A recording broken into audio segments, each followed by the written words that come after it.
In the first episode of this series, we proved chaos to be generated by the union of darkness and a Lord Soul. In episode 8.1, we saw how this process represents an attempt to achieve the alchemic great work. In this episode will be documented how in Dark Souls 3 our PC achieved the perfect union of darkness and soul, transcending the human form and becoming a god.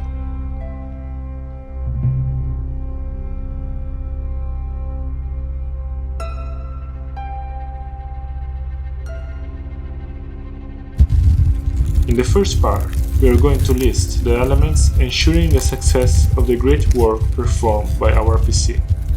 In the second part, we are going to prove the final form of the Dark Lord to be that of the Moon Presence. Finally, we are going to compare his divine form with that of the Hindu god Shiva.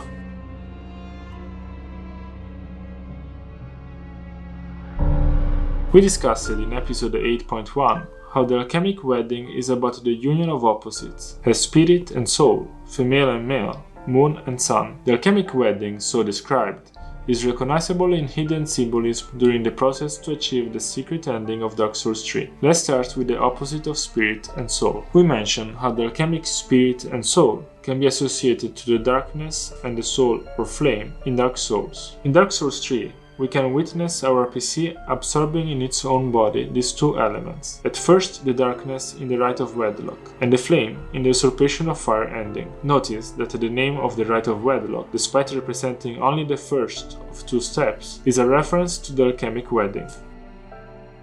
Moving to the union of opposite sexes, Henry is our spouse for the Rite of Wedlock, and is also there among the Dark Lord followers during the Usurpation of Fire ending. What makes the union of opposite sexes particularly explicit is the fact that Henry doesn't have a fixed sex, as it will be the opposite respect to that chosen by the player. This is a way in which the game, or the destiny if you're a fan of Berserk, keeps the duality of sexes.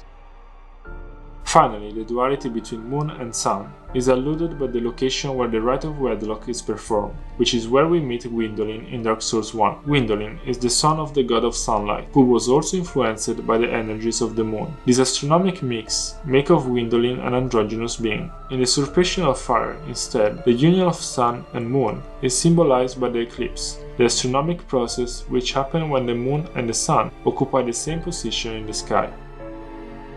With the accomplishment of the Alchemic Wedding, our PC is supposed to become a divinity, and more specifically an old one. The final cutscene, however, doesn't show us any real manifestation proving the reaching of such a status. In the following chapter, we will prove how the true form of the Dark Lord is that of the Moon Presence from Bloodborne.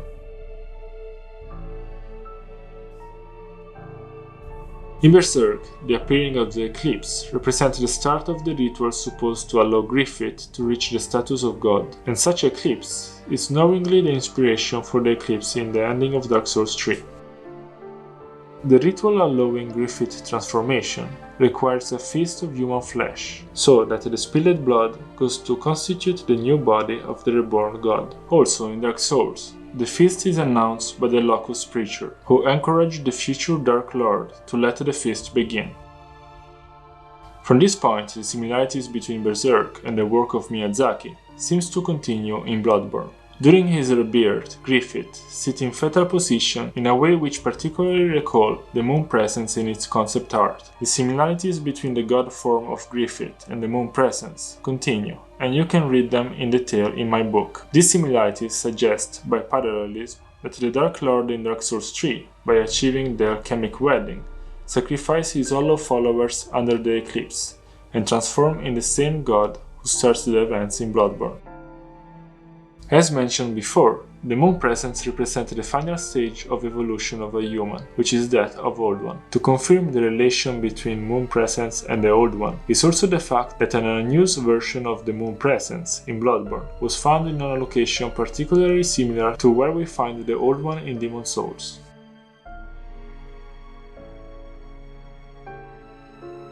In the previous episode, we discussed the Androgynous and Hermes as symbols of the Alchemic Wedding.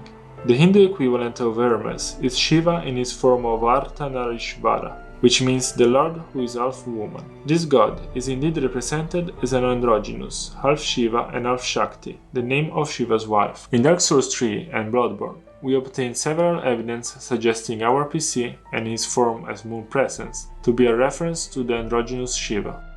The soul of a fire keeper is a manifestation of darkness, which we connected in alchemy with Mercury.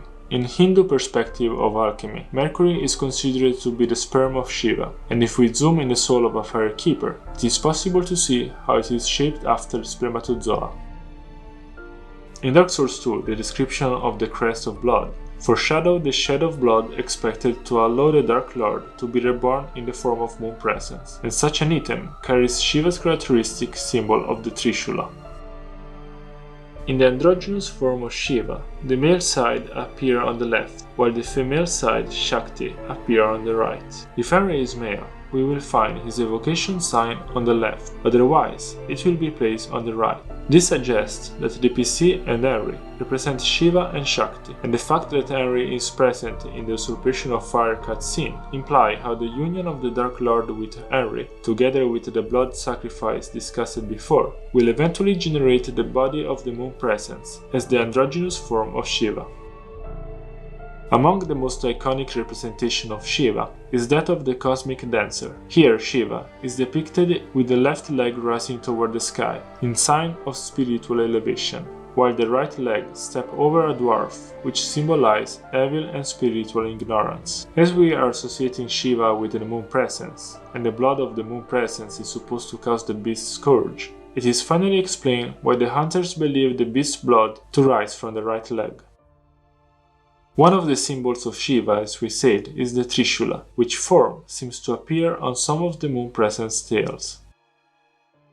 Another Shiva symbol is that of the moon, which is supposed to be the origin of the Moon Presence. Shiva is said to have 1000 names, and the many names are also characteristic of the Moon Presence. Finally, the form of Shiva known as Rudra has several features recalling the Moon Presence, as the hair twisted into a spiral or similar to many snakes, or its being a god associated with the sleep, the haunt, and the fever.